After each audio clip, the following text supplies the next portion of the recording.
안녕하세요. 경상북도 보조기기센터 경보기TV입니다. 2020년도에서 어느덧 훌쩍 세월이 흘러 2021년도 민간자원의 계절이 돌아왔습니다. 이번에는 경보기 스토리로 돌아왔는데요. 작년 한 해를 돌아보며 민간자원의 지원 사례를 들려드리려 합니다. 들으실 준비 되셨나요? 경보기 스토리 2020년도 민간자원 지원 사례편 시작하겠습니다. 롯데복지재단 장애아동 청소년 보조기기 지원사업과 장애아동 청소년 보조기기 지원사업 스탠드 위드 허그인 민간 지원사업이 2020년 3월에서 2020년 10월간의 기간에 걸쳐 종결되었습니다. 현 시국으로 인해 보조기기 전달식은 하지 못했지만 경상북도 내 선정된 장애아동들에게 따뜻한 마음을 담아 가정으로 보조기기를 전달하였습니다. 장애아동들의 지원 사례와 보호자들의 지원 후 소감을 만나보겠습니다. 경상북도 보조기기 센터와 민간 지원 사업 스토리 시작합니다. 먼저 첫 번째로 선정된 아동은 박혜상 아동이었습니다. 혜상이는 생후 발달 지연으로 뇌병변 판정을 받았습니다. 현장평가 당시 삼킴 장애로 인해 위로간으로 식사하고 있는 모습을 제일 먼저 보았습니다. 혜상이가 집 밖을 외출할 수 있는 유일한 수단은 교육청에서 대여한 유모차형 휠체어였습니다. 혜상이네 부모님이 상담 당시에 말씀하셨던 게 기억이 납니다. 다음에는 이 휠체어를 반납을 해야 하는데 외출이 고민됩니다.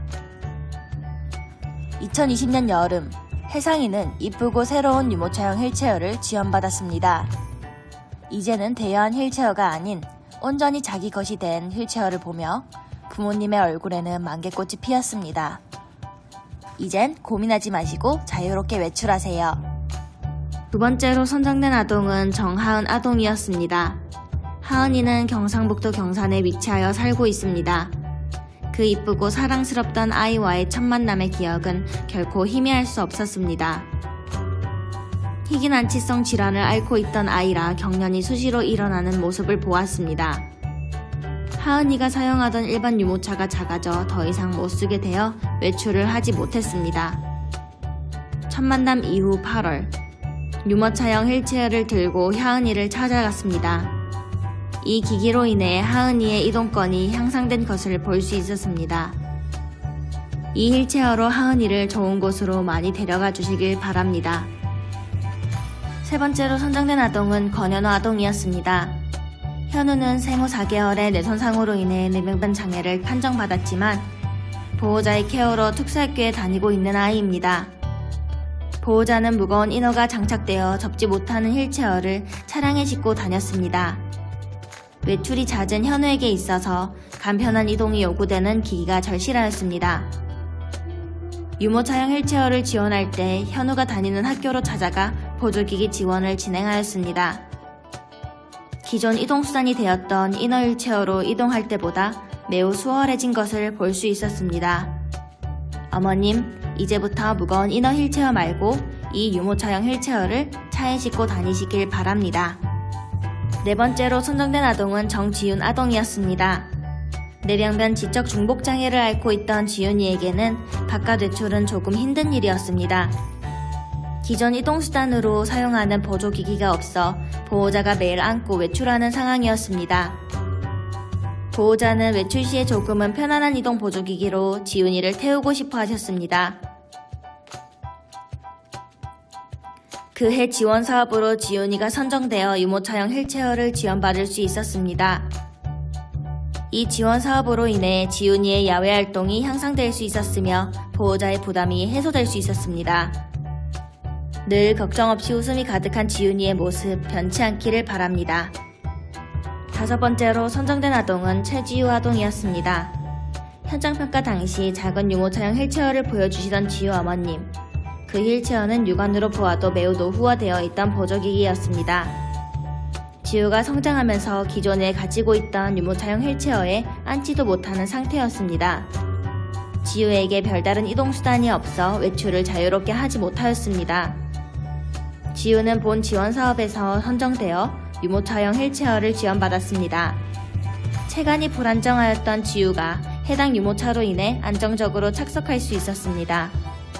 지우의 편안해하는 모습을 보며 보조기기 지원이 잘 되었음을 볼 수 있었습니다. 6번째로 선정된 아동은 이가람 아동이었습니다. 가람이는 자가 호흡이 되지 않아 인공호흡기를 착용하고 보조공학사 선생님을 처음 맞이하였습니다. 가람이는 호흡기를 착용하고 장시간 차에 탑승하여 병원 진료를 받아야 하는 상황이었습니다. 가람이에게는 맞춤형 카시트가 매우 절실하였습니다. 이 지원 사업으로 인해 가람이의 바람이 이루어져 카시트의 지원을 받게 되었습니다. 가람이의 신체에 맞게 맞추어진 카시트를 적용하니 착석 자세가 매우 안정적이었습니다. 지원 보조기기로 인해 가람이는 장시간 거리여도 편안하게 병원 진료를 받을 수 있게 되었습니다. 맞춤형 카시트를 사용하여 병원 진료 꾸준히 받고 좋은 소식이 있길 기대합니다. 그 외에 민간 자원에서 선정된 대상자들의 소감을 보내주셨습니다. 유모차형 휠체어, 피더시트, 길이 풀령기 등 여러 영역의 보조기기를 지원받을 수 있었습니다. 지금까지 민간자원 지원 사례를 들려드렸습니다. 작년 지원 사업으로 인해 장애인들의 이동권과 일상생활이 매우 향상되는 것을 볼 수 있었습니다. 민간자원에서 선정된 대상자 및 보호자들의 웃음 가득한 모습을 잊지 못합니다. 경상북도 내에 선정된 대상자들에게 다시 한번 축하의 말씀 전해드립니다. 작년에 신청하신 모든 대상자 및 보호자분들께 격려와 감사 인사드립니다. 2021년도인 올해에는 작년보다 더 많은 보조기기 지원 사업이 진행될 예정입니다. 민간 자원으로 인해 경북 지역 장애인들에게 도움이 되면 좋겠습니다. 작년 지원 사업 선정에서 제외된 분들에게는 올해에는 더 좋은 소식이 있길 기원합니다. 올해에도 보조기기 지원 사업에 대한 많은 관심과 신청 바랍니다. 감사합니다.